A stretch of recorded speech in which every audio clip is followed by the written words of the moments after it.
মনে নেই রাজাকারের বাচ্চা, আমাদের জন্যই বাংলাদেশ তৈরি হয়েছে। ক্ষমতার চেয়ারে বসে বাংলাদেশকে রীতিমতো চোখ রাঙাচ্ছেন পশ্চিমবঙ্গের নতুন মুখ্যমন্ত্রী শুভেন্দু অধিকারী। তার আসল টার্গেট মূলত নবনির্বাচিত বাংলাদেশের প্রধানমন্ত্রী তারেক রহমান। পুরনো মিত্র হাসিনাকে খুশি করতে গিয়ে কথায় কথায় সীমানায় উস্কানি আর চরম ক্ষমতার দাপট দেখাচ্ছিলেন তিনি। ভেবেছিলেন হয়তো আগের মতোই ভয় দেখিয়ে পার পেয়ে যাবেন, কিন্তু হিসাবের খাতায় এবার সবচেয়ে বড় ভুলটি করে বসলেন শুভেন্দু। কারণ তারেক রহমানের হয়ে এবার সরাসরি মাঠে নেমে পড়েছেন নাসিরউদ্দিন পাটোয়ারি। আমার মণিপুর আমার, এই পুরোটাই হলো আমাদের। চট্টগ্রামের দিকে শুধু একবার নজর দেওয়ার যে চেষ্টা ভারত করেছিল, তার জবাবে পাটোয়ারি এমন এক মোক্ষম চাল চালিয়েছেন যার ধাক্কায় রীতিমতো দিশেহারা কলকাতার দাদাবাবুরা। শুধু ত্রিপুরা নয়, পশ্চিমবঙ্গ, বিহার, ঝাড়খণ্ড থেকে শুরু করে আসাম পর্যন্ত কেড়ে নেওয়ার যে ভয়ঙ্কর হুঙ্কার পাটোয়ারি দিয়েছেন, তাতে নিমিষে চুপসে গেছে শুভেন্দুর সব দাদাগিরি। কিভাবে এক নিমিষে শুভেন্দুর এত বড় মাতব্বরি চিরতরে বন্ধ করে দিলেন পাটোয়ারি, আর কেনই বা শুভেন্দু রাগে লাল হয়ে পাটোয়ারির বিরুদ্ধে উল্টাপাল্টা বকতে শুরু করেছেন, এসব নিয়ে থাকছে আজকের বিস্তারিত প্রতিবেদন। 2024 সালের 5 আগস্ট দিনটি বাংলাদেশের ইতিহাসে এক নতুন অধ্যায়ের শুরু করে দেয়।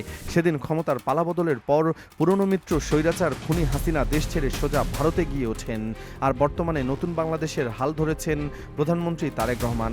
কিন্তু এ বিষয়টি মোদী প্রশাসন এবং তাদের লোকেরা কিছুতেই সহজে মেনে নিতে পারছে না। বিশেষ করে পশ্চিমবঙ্গের নতুন মুখ্যমন্ত্রী শুভেন্দু অধিকারী পুরনো বন্ধু হাসিনাকে খুশি করতে খুব ব্যস্ত।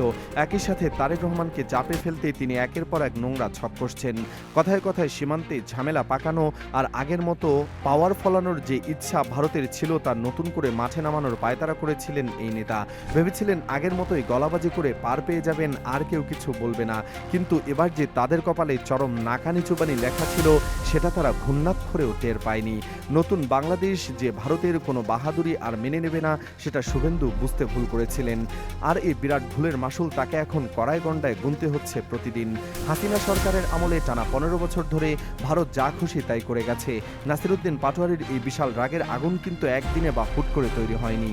দীর্ঘ 15 বছর ধরে একটি বিশেষ সরকারকে ক্ষমতায় বসিয়ে রাখতে ভারতের যে হাত ছিল, তা আজ সবার সামনে কাচের ঘরের মতো পরিষ্কার।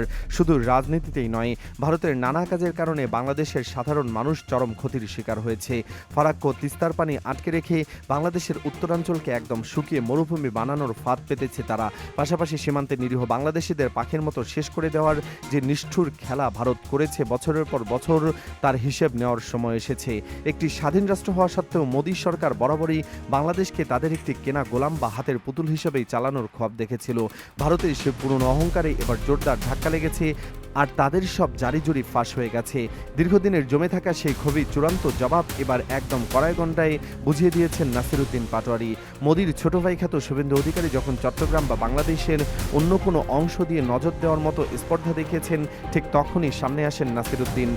এক অপ্রতিরোধ্য ঝড়ের মতো হাজির হয়ে তিনি অত্যন্ত কড়া ভাষায় ভারতের অখণ্ড ভারত গড়ার দিবাস্বপ্নকে একদম আস্থা করে ছুঁড়ে ফেলে দেন। পরিষ্কার জানিয়ে দেন, চট্টগ্রাম ছুলে শুধু ত্রিপুরা নয়, পশ্চিমবঙ্গ, বিহার, ঝাড়খণ্ড, ওড়িশা ও আসাম কেড়ে নেওয়ার ক্ষমতাও বাংলাদেশ রাখে। আর এই বিশাল হুঙ্কার মূলত নয়াদিল্লির ভিত পুরোপুরি নাড়িয়ে দিয়েছে, পাশাপাশি তাদের কপালে চিন্তার ভাঁজও ফেলেছে। সরাসরি কোনো ঘোষণা না থাকলেও পাটোয়ারির এই দুঃসাহসিক অবস্থান পরোক্ষভাবে তাদের অবস্থানকেই সবচেয়ে বেশি শক্ত করেছে সবার কাছে। নাসিরউদ্দিন আসলে তারেক সরকারের এক অলিখিত চাবিকাঠি হিসাবে কাজ করছেন, যা ভারতের সব ছক বানচাল করে দিচ্ছে। বিশ্ববাসীকে আঙুল দিয়ে দেখিয়ে দেওয়া হয়েছে যে এই নতুন বাংলাদেশে আর কোনো ভিনদেশের খবরদারি এক ফোঁটাও বরদাস্ত করা হবে না। ভারত যদি এক পা এগোয়, তবে বাংলাদেশ 2 পা এগিয়ে তাদের উচিত জবাব দেবে। অন্যদিকে পাটোয়ারির এমন কড়া পাল্টা জবাবে পুরোপুরি দিশেহারা হয়ে পড়েছেন শুভেন্দু। একজন শীর্ষ নেতার মতো মাথা ঠান্ডা রেখে উত্তর দেওয়ার বদলে তিনি রাজনৈতিক নিয়মকানুন একদম ভুলে গেছেন। সব নিয়মকে বুড়ো আঙ্গুল দেখিয়ে রাস্তার ভাষায় যা তা গালাগাল শুরু করেছেন এই নতুন মুখ্যমন্ত্রী। জিহাদি বা রাজাকারের মতো বাজে শব্দ ব্যবহার করে নিজের ভেতরের চরম নোংরা রূপ সবার সামনে প্রকাশ করে দিয়েছেন তিনি। শুধু তাই নয়, মিসাইল দিয়ে উড়িয়ে দেওয়ার মতো যে ফালতু এবং শিশুসুলভ হুমকি দিয়েছেন, তা আন্তর্জাতিক রাজনীতিতে চরম হাস্যকর হিসেবে প্রমাণিত হয়েছে।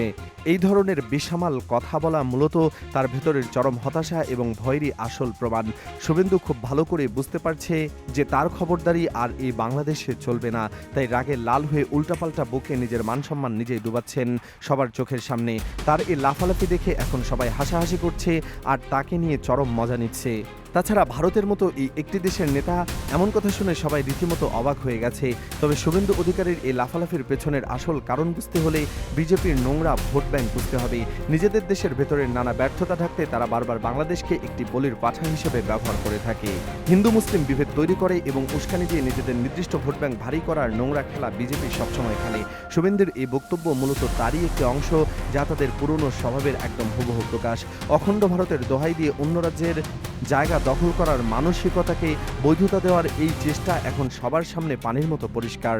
স্বৈরাচার হাসিনাকে খুশি করতে গিয়ে শুভেন্দু আসলে নিজেই এক বিশাল ফাঁদে পা দিয়ে বসে আছেন। এখন সেই ফাঁদ থেকে বের হতে না পেরেই তিনি ছটফট করছেন এবং পাটোয়ারির হুঙ্কারে বারবার ঘোল খাচ্ছেন। ভারতের ভেতরের মানুষরাও এখন বুঝতে পারছেন যে শুভেন্দু শুধু শুধু গায়ের জোরে গলাবাজি করে পরিবেশ নষ্ট করছেন। তাদের এই নোংরা রাজনীতির আসল চেহারা এখন পুরো বিশ্বের কাছে একদম খোলা বইয়ের মতো পরিষ্কার হয়ে গেছে। এ কারণে পাটোয়ারির মাত্র একটি হুঙ্কারেই শুভেন্দুর সব গরম ভাব একদম চুপসে গেছে নিমিষের মধ্যেই। পাটোয়ারির এ পাল্টা জবাব প্রমাণ করে দিয়েছে বাংলাদেশ মোটেও কোনো দুর্বল রাষ্ট্র নয় যে চাইলেই তাকে চোখ রাঙানো যাবে। শুভেন্দুর সব চালবাজি চিরতরে বন্ধ করে দিয়ে নতুন বাংলাদেশ যে এখন বুক চিতিয়ে দাঁড়িয়েছে সেই বার্তাই এখন সবার মুখে মুখে।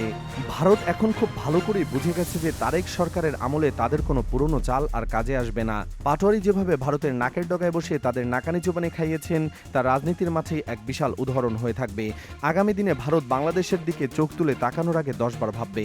মাস্তানি দেখিয়ে পার পাওয়ার দিন যে চিরতরে শেষ হয়ে গেছে সেটা এখন আর কাউকে নতুন করে বুঝিয়ে বলার কোনো দরকার নেই। পাশাপাশি বাংলাদেশ ও ভারতের মধ্যকার এই বিশাল স্নায়ুযুদ্ধ এখন এক নতুন মাত্রা পেয়েছে। হাসিনা ভারতে বসে যতই ইশারা দিন না কেন বাস্তব চিত্র এখন পুরোপুরি আলাদা।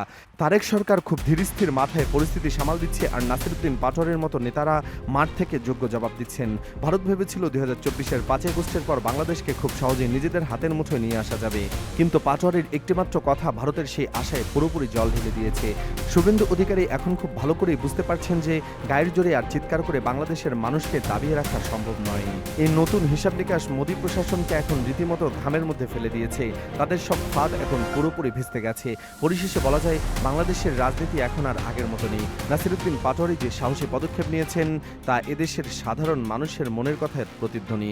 ভারত যদি সত্যি সত্যি চট্টগ্রাম বা বাংলাদেশের অন্য কোনো জায়গা নিয়ে কোনো নোংরা খেলা খেলতে চায় তবে তাদের বিশাল মাসুল গুনতে হবে। শুভেন্দু অধিকারীর উচিত এখন আর উল্টাপাল্টা কথা না বলে নিজেদের দেশের ভেতরের সমস্যা নিয়ে মাথা ঘামানো, কারণ তারেক রহমানের সরকার থাকতে ভারতের কোনো নোংরা ফাঁদ আর এদেশের মাটিতে টিকতে পারবে না। নতুন বাংলাদেশ এখন স্বাধীনভাবে নিজেদের সিদ্ধান্ত নিজেরা নিতে শিখে গেছে। কাউকে ভয় না পেয়ে বা কারো ধমক না শুনে মাথা নিচু করে থাকার দিন এখন চিরতরে শেষ হয়ে গেছে।